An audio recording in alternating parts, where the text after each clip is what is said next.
ये है अरावली पर्वतमाला, भारत की सबसे प्राचीन पर्वत श्रृंखला।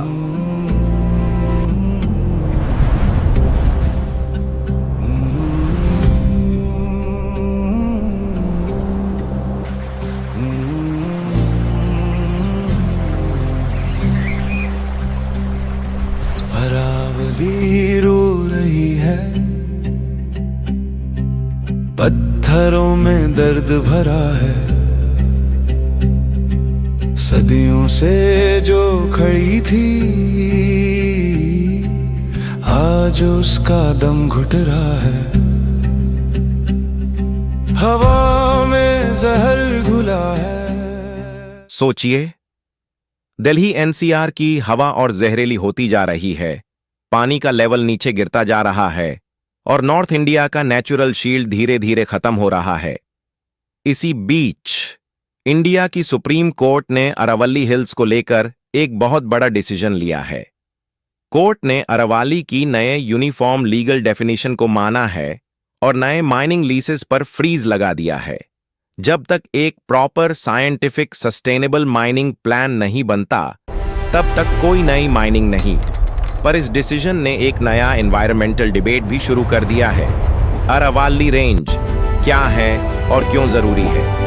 अरावली माउंटेन रेंज दुनिया की सबसे पुरानी माउंटेन रेंजेस में से एक है। ये गुजरात से शुरू होती है, राजस्थान से गुजरती है और हरियाणा और दिल्ली तक पहुंचती है।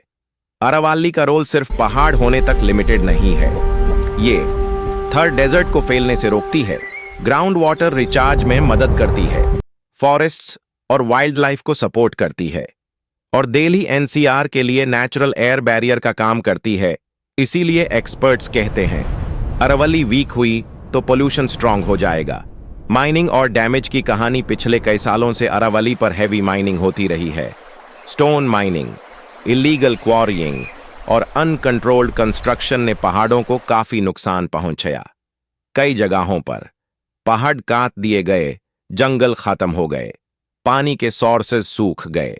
माइनिंग के साथ साथ रैपिड अर्बनाइजेशन ने प्रॉब्लम और बढ़ा दी। हाईवेज, बिल्डिंग्स, फार्म हाउसेज सब अरावली के इकोसिस्टम के ऊपर आ गए। यहीं से लीगल कंफ्यूजन शुरू होता है। सुप्रीम कोर्ट का नया डिसीजन। सुप्रीम कोर्ट ने कहा अरावली हिल्स के लिए एक क्लियर और यूनिफॉर्म लीगल डेफिनेशन होनी चाहिए। अब तक अलग अलग स्टेट्स अरावली को अलग तरीके से डिफाइन करती थी। इस कंफ्यूजन का फायदा माइनिंग और कंस्ट्रक्शन एक्टिविटीज उठाती रही। कोर्ट ने अब साइंटिफिक और जियोलॉजिकल बेसिस पर अरावली की पहचान तय की।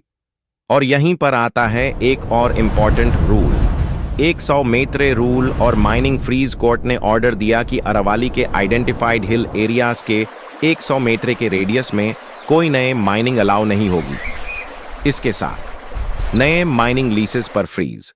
जब तक सस्टेनेबल माइनिंग प्लान अप्रूव ना हो, कोर्ट का क्लियर मैसेज था डेवलपमेंट हो लेकिन एनवायरनमेंट के साथ बैलेंस में। माइनिंग तभी होगी जब साइंटिफिक स्टडीज ये प्रूव करें कि डैमेज कंट्रोल में है। गवर्नमेंट का स्टैंड। गवर्नमेंट ने भी कहा है कि सुप्रीम कोर्ट के ऑर्डर्स का पूरा पालन किया जाएगा। ऑफिशियल स्टैंड ये है, इलीगल माइनिंग पर स्ट्रिक्ट एक्शन होगा। साइंटिफिक माइनिंग पॉलिसीज बनेंगी, एनवायरनमेंट और डेवलपमेंट दोनों साथ चैलेंज। लेकिन क्रिटिक्स का कहना है कि अगर लीगल डेफिनेशन वीक हुई तो लूप होल्स फिर से खुल सकते हैं। एनवायरनमेंटलिस्ट्स और एक्सपर्ट्स की चिंता। एनवायरनमेंटल एक्सपर्ट्स इस इश्यू को सिर्फ माइनिंग का केस नहीं मानते। उनके हिसाब से अरावली एक लाइफ सपोर्ट सिस्टम है। माइनिंग से ग्राउंड वाटर परमानेंटली डैमेज होता है, टेम्परेचर बढ़ता है, बायोडाइवर्सिटी खत्म होती है। एक्सपर्ट्स वार्न करते हैं कि अरावली कमजोर हुई तो दिल्ली एनसीआर का पोल्यूशन और ज्यादा डेंजरस हो जाएगा। माइनिंग लॉबी का प्रेशर इस पूरे इशू को और सेंसिटिव बना देता है।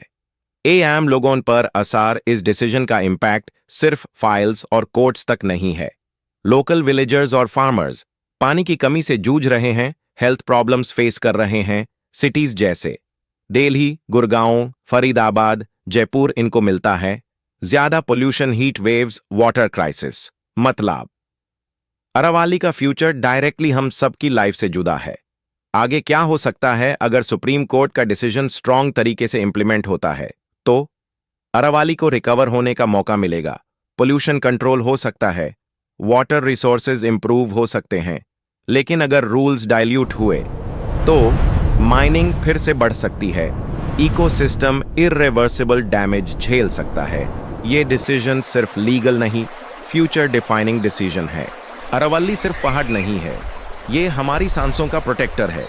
सुप्रीम कोर्ट ने एक मौका दिया है, अब रिस्पॉन्सिबिलिटी हम सब की है। अवेयरनेस फैलाइए, सवाल उठाइए और एनवायरनमेंट के लिए आवाज बनाइए, क्योंकि अगर अरावली बची तो फ्यूचर बचेगा।